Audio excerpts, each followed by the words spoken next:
jump in as they get here. But I see a couple of people in the waiting room. But we can, I would like for you to let me know, how do you feel about logic models and theories of change right now? So where are you on this continuum? So you can put your number in the chat.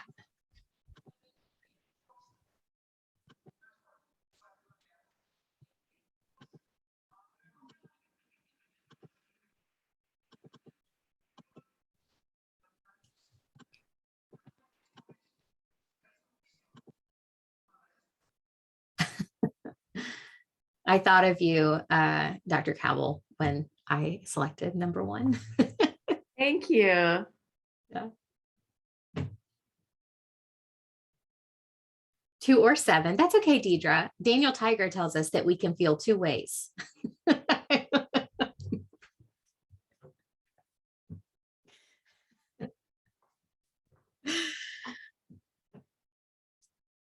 Right? I know. He's full of great nuggets. When you feel like you want to roar, you can also just take a deep breath and count to 4. Yes, number 3 is Kate McKinnon. All right. So however you feel is okay. I would say probably for mine, I have number 6. And I'll say that when I never really received any explicit training on logic models until my doctoral program, until I went to the IES Single Case Institute, when I learned the Rob Horner way of doing logic models. So I'll present to you that, and then some things that I've learned along the way, but it's something that I find really helpful. I now ask my students to do, but I would encourage you to do as well. So Katie, if we're not already, we are recording, so we can keep going. All right, so here's the agenda. So I'm going to start by talking about the terminology and purposes of logic models and theories of change. You just going over the agenda. And then there's 3 sort of different approaches. There may very well be more, but there are 3 approaches that I will talk about and give examples of. So I also want to caveat this is something that I'm learning and growing in. I find it really helpful for my own research agenda. It's something that's needed or requested by funding agencies, but you'll get different guidance. And so what I find the most helpful is to read and learn and see lots and lots of examples and find what works for you, what makes sense sort of in your brain and for your workflow. But then also it's really important that it makes sense to others at the same time. So logic and model, I always like to start things with breaking down what the words mean. So in this case, we're not talking about logic like from a philosophical stance, more of just the relationship between elements and then the element in the whole, right? So a logic model in this case is talking about the relationship between your program or whatever it is that you're trying to accomplish. And then model is referring to a visual display. So it's a generic label for different ways of displaying how change unfolds. So you can use it anytime that you are trying to enact change or evaluate change. It's a graphical representation of how your effort or initiative is supposed to work and explains why that strategy is a good solution to the problem. If you are trying to enact change, if you're designing a logic model or theory of change, or if perhaps you're doing an evaluation of something that's already in place, you're representing what has been what's in place to try and enact a change. So it declares exactly what you are trying to accomplish and how in sort of a one glance way. Okay, so that's sort of the high level. Get into the weeds for a second and talk about logic models versus theories of change. So many people in funding agencies use these terms interchangeably, including IES. So I found in doing my preparation for today, a transcript of a IES grant writing webinar that was hosted by the project directors. And they said, we don't care what you call it, we use both terms. But then I found other resources that said, no, you can't interchange these. They're very different. I don't feel very passionately either way. If your advisor does, then you should go with that. Do what they feel passionately about.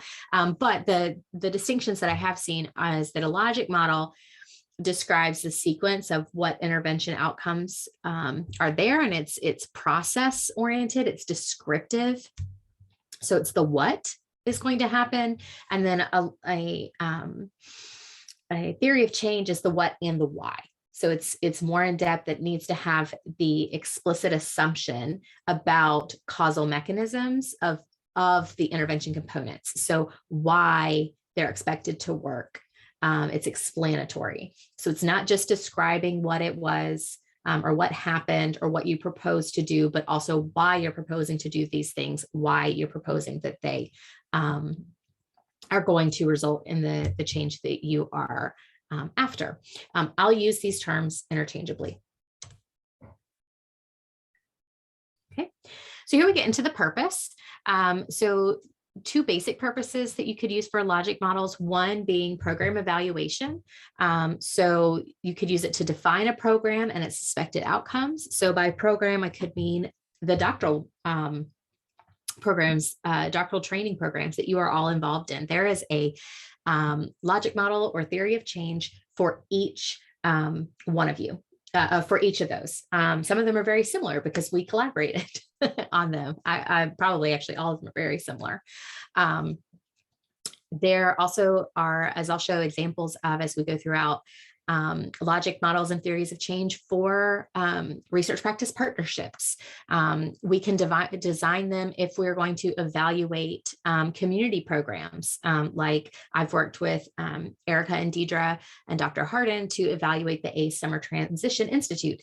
They did not have any type of logic model or theory of change, and so we're developing that for them. So you use it to choose what evaluation design you're going to use, your sample, what data sources, data collection instruments, your analysis plan, all that. I'm going to spend more time today talking about the logic model for a program of research, because I think that's going to be more useful to you all and where you are right now. And you use that to define the logic of your program of research. So that it goes beyond just maybe a single study, but so that you can see how your studies should be fitting together into a larger sequence of events. It can improve the precision of your research questions, define specifically the features of your study. So outlining specifically what you are doing, what you are not doing.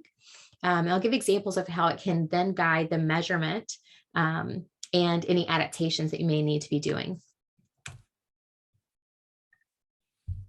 So we'll talk about some types of logic models. As I talked about, these are just three ways that they could be categorized. And we'll talk first about a theory approach. This is where the theories of change will come in. So it's conceptual and emphasizing that why, the mechanisms for change, or the reasons behind why you think that your sort of active ingredients are going to result in the change that you're after. So this is from that grant writing workshop that I mentioned, where the IS program officer said, we see the theory of change as crucial to a successful application, right? So I would also argue that theory of change is crucial to a successful doctoral dissertation, if it's an intervention study, especially, but really for you developing your scholarly career and your program of research should be grounded in a theory of change and a logic model of seeing that what you're doing is not a one-off thing, but that you're growing towards something, step by step. So you can see it as a roadmap for how you'll describe the work that you'll do. So this can be described in a grant proposal narrative. So that's what the project officer was talking about in this grant writing workshop. But also you can use it in your chapter 2 of your dissertation literature review, and then your chapter 3, your method as well, if you're doing that traditional 5-chapter dissertation, right? And then it should be reflected, like I said, in that research plan, whether that's in your grant or in your dissertation. So you use the logic model to specify exactly what you're going to explore, develop, validate, test, what you're measuring, and who you're targeting.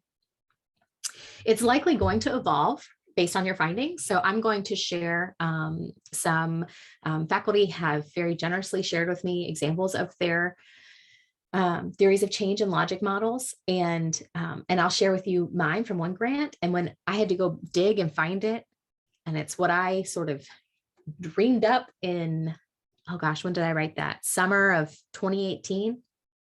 And I look at it now, I'm like, oh, that's not how I would describe where we are in this project now. And that's probably a good thing, right? That means that I've been doing science and changing, evolving with my findings.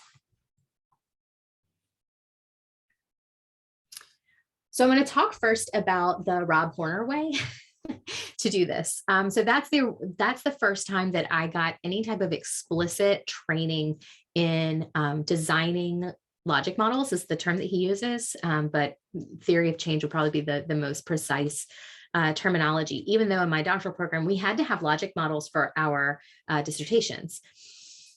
We were just told a graphical display, explaining these things, what it is you're after, why, what are the variables that you are and are not going to be manipulating for intervention studies.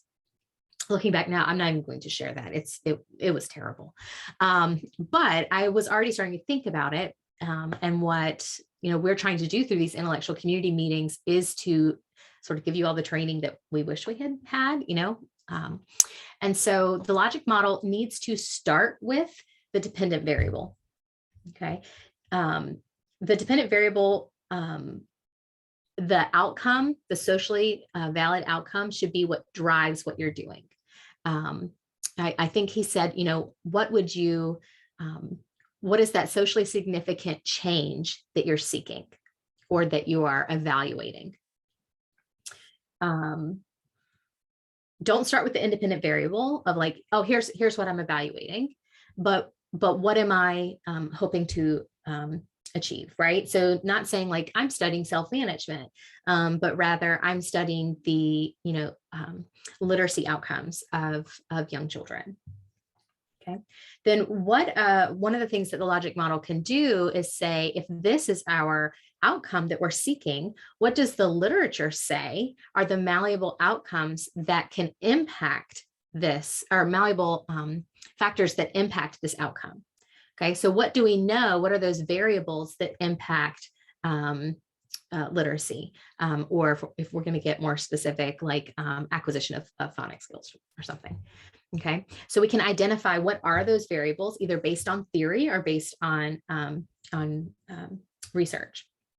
Okay, so we may say like we're going to select one of these to use. So every study does not include every variable that we've identified, but we can explicitly say what we are going to be manipulating and what we are not going to be manipulating.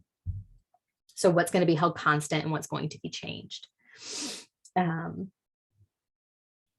We also need to acknowledge that all of this is happening within a context, right? So that's, I think, one of those factors that sets aside applied research in schools from many other aspects of like applied or clinical research, is that this is taking place within a really unique context. So that context might be a classroom, a school, a playground, and it's affected by social and cultural conditions, these setting conditions, the community and the values.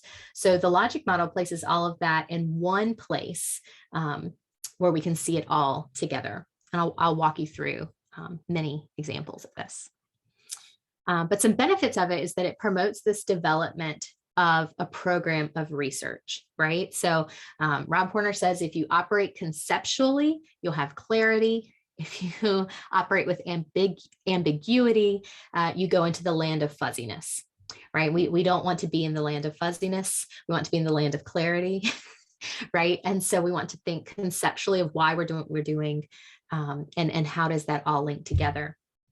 So it assists in not just producing like an individual study, but we can see by thinking about, what's the outcome we're working towards and those different variables that can help us think, well, this one study right now, no dissertation conquers the world. No one grant always does. No one, study within a grant, but how am I going to systematically plan for a program of research? Right. So thinking about your job talks when you go on the market, having this logic model or theory of change can say, here's what my dissertation did, here's what I found, and then here's logically what the next steps are going to be, or what I've already have planned. It also improves the precision of your research questions because it becomes very clear what you are evaluating. Then, as I said, defines the features of the study that you need to hold constant when that main independent variable is manipulated. Again, when we're talking about intervention studies. And then it can guide the development of the measurement, both of your dependent variable and independent variables.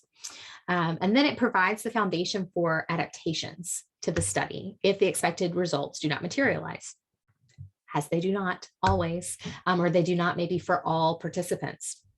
And so anytime we make adaptations, they should be grounded in these variables that we have already identified, right, that are conceptually systematic. And so it might be that whether we're using a single case design where within that design we can add a phase line and make adaptations, or if it's a group design where that's a follow-up, or maybe we use single case design with outliers who were non-responders, or a SMART design, right, where this is how we decide what our adaptations are, as I'll show you an example of Dr. Fleury's. And then finally, it clarifies interaction effects, or makes really clear when you are using cascading logic. Okay. So what is cascading logic? Well, we use it all the time, right? Where we put some sort of intervention in place for teachers. So we are doing a teacher training, a teacher professional development, professional learning community. And the result of that is a change in teacher behavior. Why do we do that? We do that with this logic that a change in teacher behavior may change student behavior, right? And the only way to get at a change in student behavior is a change, either we directly intervene, we do with them, or we have to train the teacher to do that. We want to avoid this false assumption that I'm going to intervene with the teacher, and that's automatically going to change a student behavior, right? So if this is my intervention and I'm only measuring student outcomes and I don't find student outcomes, I might not know why, right? So I need to acknowledge that that's a cascading logic and have some measures there for the change in teacher behavior as well, and some conceptual framework or theory behind the mechanism for change for why I think my teacher training is going to change the teacher's behavior. All right, so I'm going to walk through an example of a logic model. So let's say that the socially significant outcome that we're going to be targeting is high student engagement and low levels of disruption. Okay. You can also have multiple. So this also is an example of how you can have more than one outcome. As we usually do. We often aren't putting a lot of effort into like one discrete measured outcome. And if we look to the literature for what are things that influence these outcomes in elementary settings, we know one thing is classroom expectations being defined and taught, the curriculum content being taught, instructional pacing, opportunities to respond, and instructional success, right? We also know that all of that takes place within a larger context of perhaps school-wide behavior support practices that are either present or absent. And then all of that these Rob Horner calls these setting conditions. That's a very behavior analytic term. Another way, I think it's the William T. Grant Foundation perhaps uses the terminology cultural values. So what are the values that are in place or not in place that might be impacting that context? So things like a state and federal emphasis on academic and social success for all students, right? So these are sort of these larger variables that might impact how these things are enacted and ultimately on the student outcomes. So if you look at this logic model, we could use it to frame a research question. So for example, let's say you are really interested in instructional pacing, right? So how quick the instructional pace is, slow the instructional pace is. Logically, that's also going to have to do with opportunities to respond, right? Because a more quick instructional pace is going to give students more opportunities to respond. A slower instructional pace is going to decrease opportunities to respond. And then you are assuming that that's going to impact engagement and decrease disruption, right? And so that's what those red arrows are demonstrating. You're by identifying these, you're going to be holding all of those other things constant. So you're not intervening as constant as like we can do in that we are not in clinics. There's only so much we can control. Okay. Nope. Make me go back through it all. So here's an example of a research question that would be using single case methodology to answer it. Something like, is there a functional relation? So that's what we're looking for. Functional relation allows us to make a causal inference between high versus low rates of instructional pacing and level of classroom disruption and noncompliance, right? So I can clearly see the design. Functional relation indicates single case. In IV, high versus low rates of instructional pacing, dependent variable, classroom disruption, and non-compliance, and then what specifically am I measuring? The level. Okay. I'll give another example of bullying. So if you were going to use bullying as the content area of consideration, the dependent variable, like the whole purpose, the whole thing, behavior we're trying to change, might be measured by the percent of intervals with verbal or physical aggression, saying that like that's how I'm defining bullying. And I'll be observing students who have been identified as having bullying behaviors or at risk for engaging in observable behaviors typically associated with bullying. And then from the literature, we can identify some of these factors that influence bullying. So one is contingent bystander attention. So bullies get attention from bystanders. They also get attention from the victim. We also know that they get access to tangible objects, money, toys, activities, food, especially if the bullying is taking something from someone. And then self-delivered consequences, like self-delivered praise. And so perhaps the intervention that we want to try to manipulate is contingent bystander attention and victim attention. Okay, so we're going to look at those two things. And then I'm going to identify that mechanism for change. Why do I think that this is going to work is positive reinforcement. So why do I think that this attention increases or maintains bullying behavior?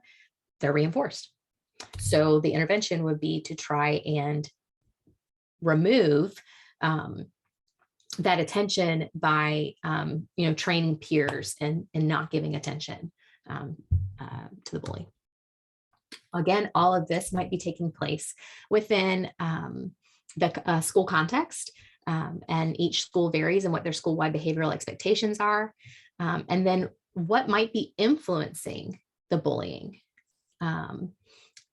behaviors. What are sort of some values or things happening in maybe a larger societal context? So sometimes I and collaborators and doctoral students have trouble with what's the difference between this setting or the collective values and the context. And you want to think context is closer in. So very specific to the context that you're working in, the specific individuals that you're working in with, and then sort of larger society as a whole. Can help you differentiate between these things. So the media portrays and models bullying behavior. And then there's peer and adult modeling, perhaps, of bullying behavior outside of school, right? So we know that certain parenting styles can develop bullying behaviors or maintain bullying behaviors in children. Okay, so then using that prior logic model, you can use it to define the research question, identify dependent and independent variables, and then suggest what type of design can be used. Okay, so for example, is there a functional relation between removing the attention delivered by victims and bystanders following a bullying behavior and the rate of bullying behaviors? So we have the dependent variable, we're going to be measuring frequency or rate of bullying behaviors, independent variable of reducing social attention, and then possible design could be a multiple baseline or probe, right? So this is another example of a single case design. Why? Because that's appropriate for the research question, right? So you should, using the logic model it's both a process and a product, right? So it's a process of thinking through what is it that I'm studying and trying to achieve? What does the literature say are the variables that contribute to or impact the outcome? Not just what are my favorite things, what do I feel comfortable with? And then what's the larger context that I need to consider? That can then help us think about what is our research question, and we use our research questions to drive our design. With the caveat of your dissertation, you need to tailor your dissertation research questions to be feasible and within your skill set. So here's the example of the study that came from this logic model. So this was by Ross and Horner, and it was effective. They had a 72% reduction in rate of bullying across these 6 students at 3 different schools. All right, so I'm going to walk through a couple different examples. I'll start with like close-in examples, so the most similar to this Rob Horner method. I actually don't know if he made this up, but this is how I've heard him train on it. So that's what I call it. And then I'll get looser and looser as we get into more complex examples.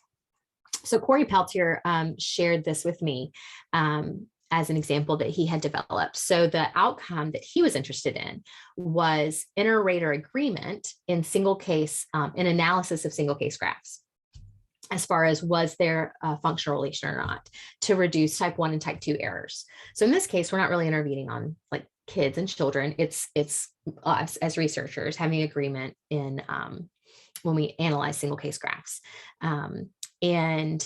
or for teachers who are looking at single case graphs. So he had identified a few different variables that could impact that. Training of teachers, structured versus unstructured approaches to actually teaching and analyzing the graphs, the characteristics of the data, right? Some is more complex than others. And then the actual graph construction, thinking that the way that graphs are formatted makes it easier to analyze, easier things to analyze, you'd get more agreement. And so this indicates the intervention that he was going to analyze, right? So this is where the helpful piece of which, identifying all the different variables that might work, and this is the one we're going to intervene on first. This takes place within this context of visual analysis being the predominant method to analyze data, which is part of what I love about single case, but that's also what can be hard because it can be subjective, even as we've tried to really define what those steps are. And the larger value is of us wanting to use data to inform instruction, service delivery, and I would add uptake of evidence-based practices. Okay, here's my example that looking at now, I'm like, I'd make some tweaks. Don't ask me what they are yet, though, because I haven't thought that deeply about it. I started to make some edits and I was like, no, that's gotta stay on task. That's not what you're supposed to be doing right now. So again, if you'll notice, every time I explain these, I start with the outcome, right? So you start from your outcome and then work your way to the left. So the outcome, this is from my early career grant. The outcome that I wanted was for students to acquire and generalize math problem solving skills. So talking about students with intellectual disability and autism. And then I have here what my dependent variables are, how I was measuring it. And then what does the literature say is an effective practice for that? Well, in this case, it's a treatment package or a complex intervention that includes many different things. So that's modified schema-based instruction. But there are several different variables or components of that that can be tweaked, right? The problem structure, what visual supports are provided to students, self-regulation strategies, generalization strategies, and technology-assisted instruction. This is the one that I wrote this in 2018. That's funny, like the technology piece is playing way more of a deal than way more of a role than I initially thought. But I was analyzing all of these core variables separately in a series of replications. And so that's what I tried to show here, right? So you're not locked into just these like 4 bubbles, with the mechanism for change being, I want to embed and tweak the core variables within the established systematic and explicit instruction of MSBI. All of this being influenced by how many opportunities do students even have to learn math? If there's not regular, if students are only getting math during calendar time, then it's going to be more difficult for this intervention to be implemented into the classroom. For example, what technology supports are available? And I would probably add now frequently used. So for example, classrooms the first year didn't even have calculators, middle school classrooms. So that was a barrier. And then the level of systematic and explicit instruction also would influence it. And this is all taking place within the context of the Andrew 2017 Supreme Court case that said students need to have appropriately ambitious goals, which includes math problem solving. And then we have these raised post-school expectations and opportunities. And so if students aren't going to be able to meet these expectations and be prepared for these opportunities if they aren't given meaningful academic instruction. Okay, so the logic model or theory of change you use as a graphic. So whether in the narrative section of your grant, the beginning of your chapter 2, and then you have to explain it. So you don't just plop this here and move on. You have to explain, but it gives you a structure for explaining all of these things. This is Sarah Cox's from her dissertation. And so it's a little bit different. So we're going from very, very close to the example to less exactly like the example. So in this case, her outcome variable was use of mathematical practices for individuals with ASD. And so the 4 mathematical practices that she was targeting are listed here: accuracy, representation, reasoning, and communication. The independent variable or the core variables that she was evaluating was schema-based instruction and supplemental evidence-based supports. And you can see here with her lines of which practices she was theorizing would support which, that's confusing because these are called practices, which intervention components would support which practices. She contextualized, or she called the contextual variables barriers, because that's essentially what they were. And that's how she, was sort of the theme of her chapter 2 was students with ASD have barriers as a characteristic of their disability that need to be considered in their math instruction, that include language, mathematical knowledge, and executive functioning. And the degree of their barriers or the type of their barriers is going to influence the type of intervention that they need, all taking place within the need to develop math proficiency, teaching content standards, and as well as the practice standards. Okay, this is an example from Taryn Wade's dissertation, which she is defending the prospectus for on Monday.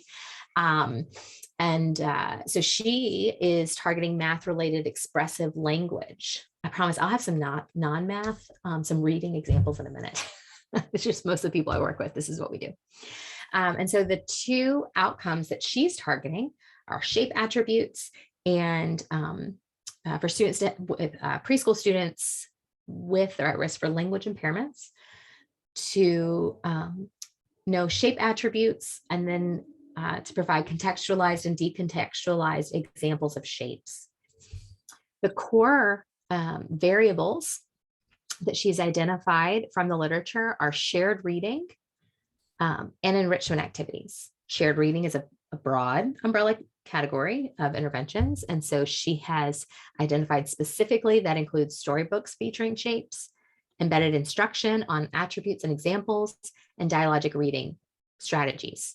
You'll notice the shared reading is what is going to be the intervention in this dissertation study. The enrichment activities are not. Okay, so this is, for example, what might be a follow-up or next step study. And then she's identified these contextual variables that might influence things you can't necessarily intervene on, but that may influence the effectiveness of the intervention, the child's expressive and receptive language, opportunities for math talk at home and school, and attending. You're not attending to the shared reading, that would impact its effectiveness. And then these setting conditions as well.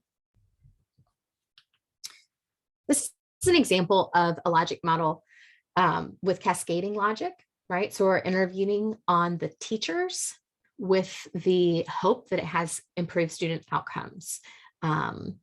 This might not be a great one. The grant wasn't funded, but I don't know if that's because of the logic model or anything else, or who knows.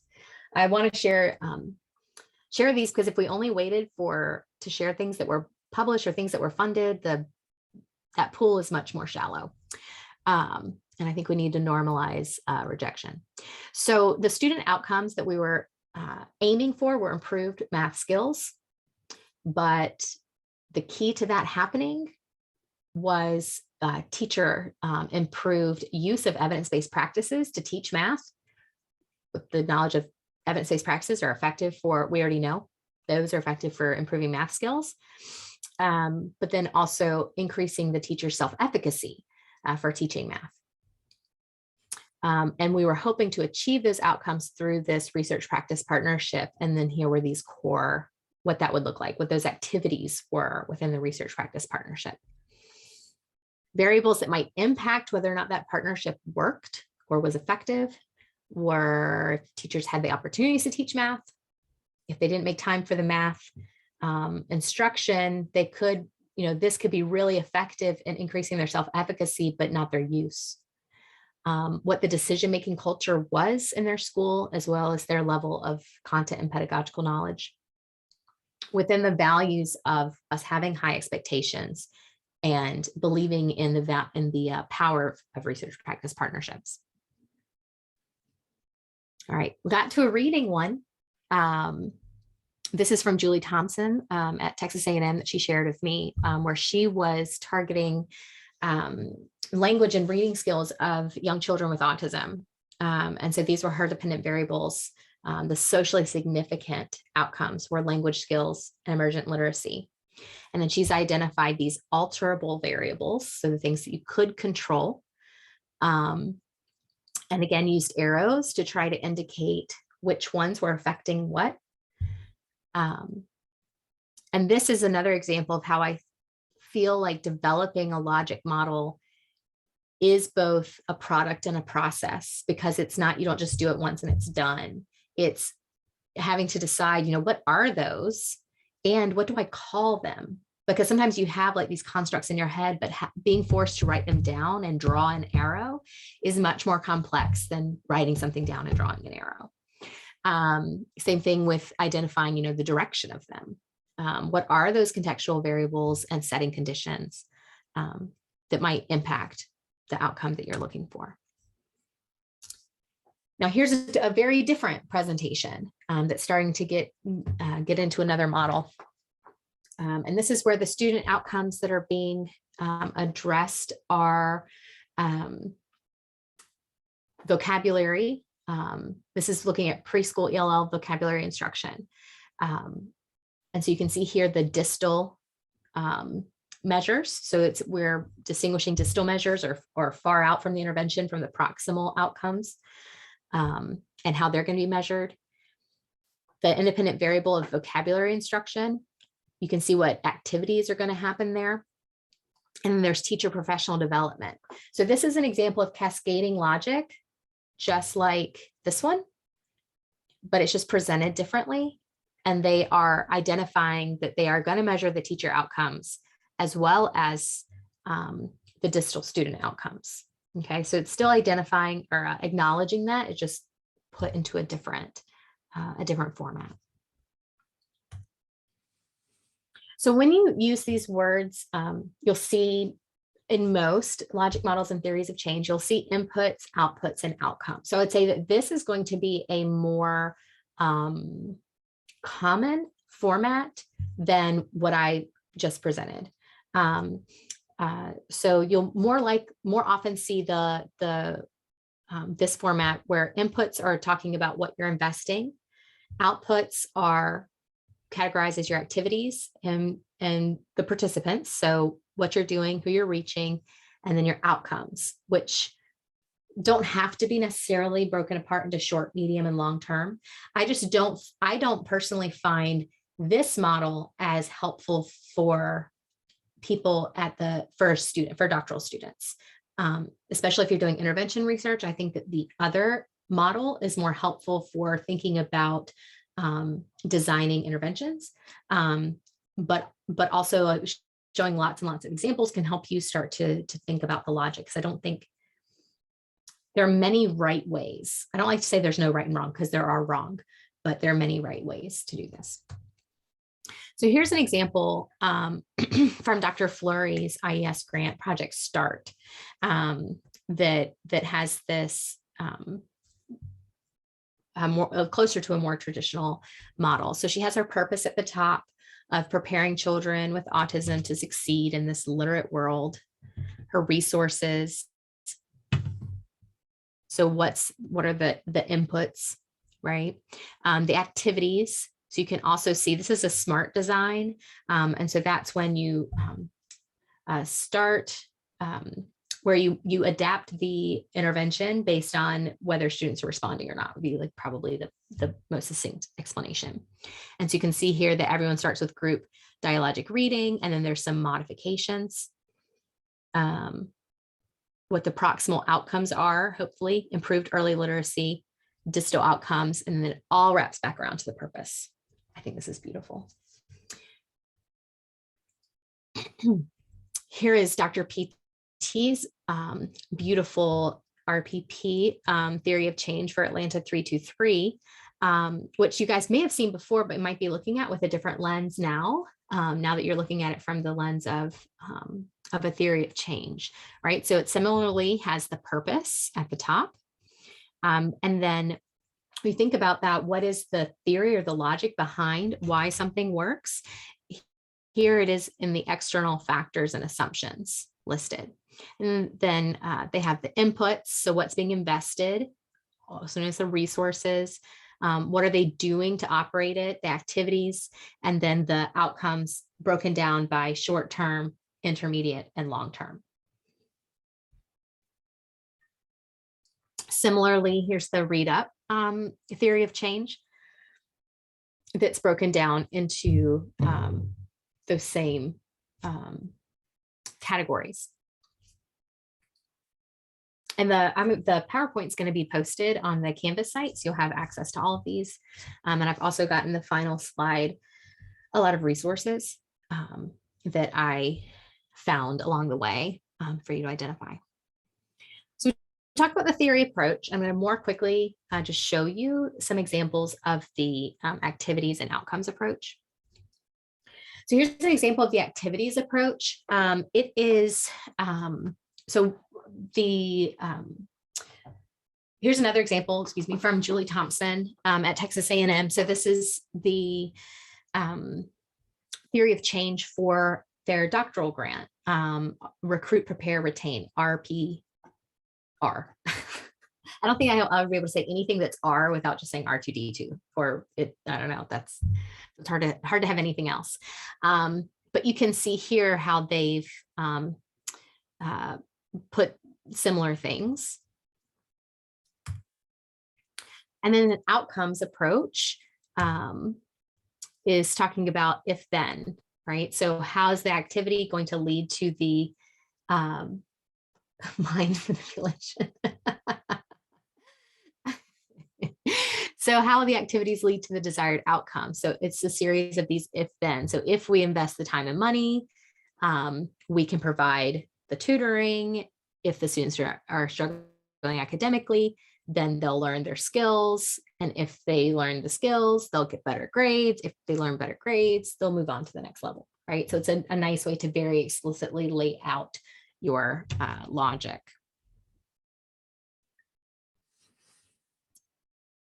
So that same activities-oriented logic model that I showed you from A&M that Julie Thompson shared, here is, she had a second logic model that had the outputs and outcomes approach. So what's invested, activities and participation, short-term, intermediate, and long-term.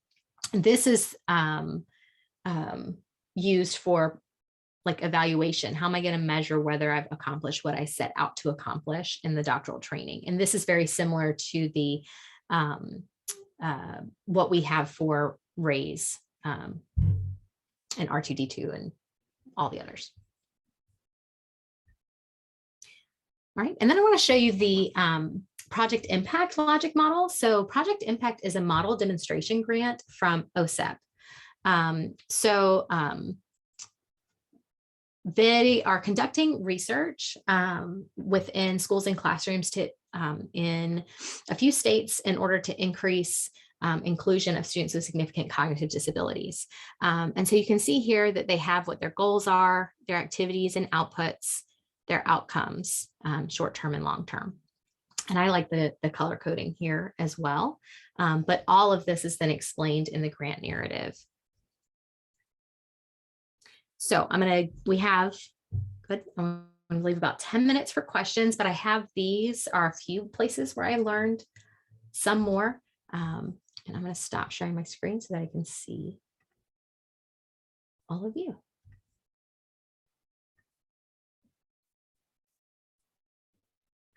All right, so what questions do you have that the other faculty can help me answer?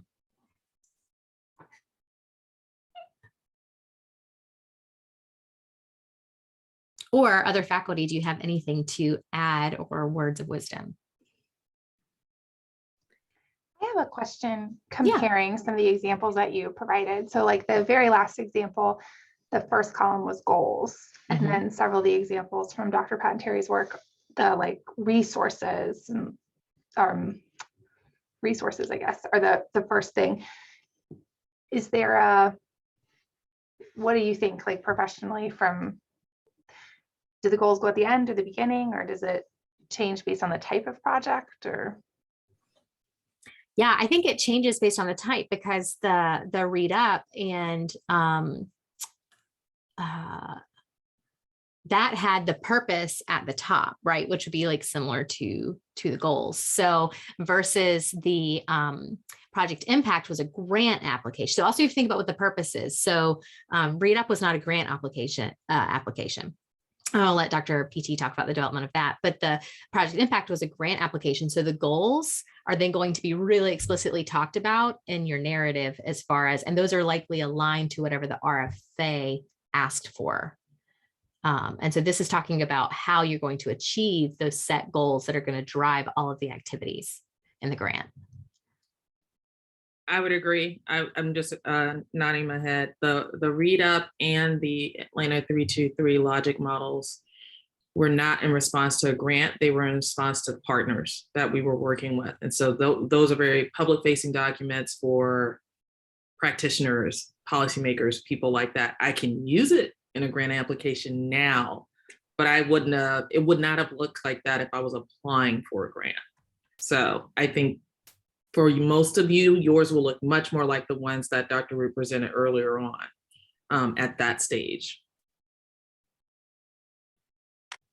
Yeah, Deidre, you had a good question of when interviewing, should we have only one prepared that is larger overarching, or should we have others that break down specific possible studies even further? I would recommend that you have one. First of all, yeah, we'll have a whole all other things about job talks, but have one that shows a clear and concise research agenda of how the studies you've done link to what you will do.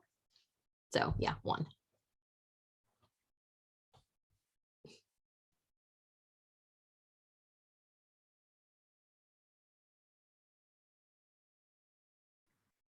Dr. Root, I wanted to share, if there weren't other questions right now, I wanted to share an example of a theory of how these things kind of get revised. Oh yeah. Can I share one real fast? Yep. So this is for a development and exploration grant application and called Writing into Literacy, to develop a curriculum, a writing curriculum for kindergartners. And you can see that we had a very simple, simplistic looking theory of change. And now the grant scored really well. It was 0.01 off the funding cut. So it was 2.01 was the score. So we were able to explain these things, but there was some confusion. And I went to back to a more traditional type of format rather than kind of a pretty figure. I moved back to this kind of format for the last application. And you can see that there's a lot more detail, and it does follow. I didn't realize the different structures, Dr. Root. That was really helpful. It does look like it follows the input. This is the setting, input, outcome, child outcome, teacher outcome, child outcome.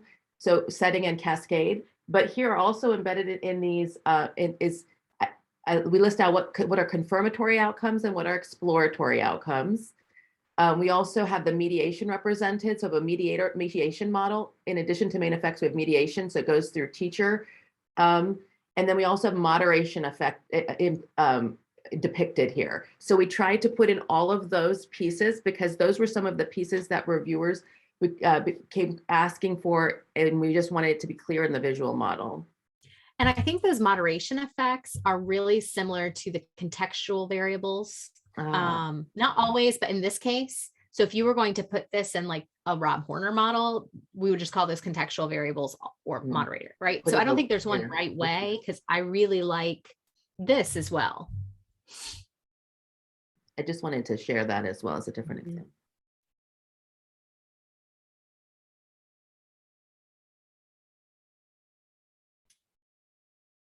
I think we have time for one more. If anybody has one more question.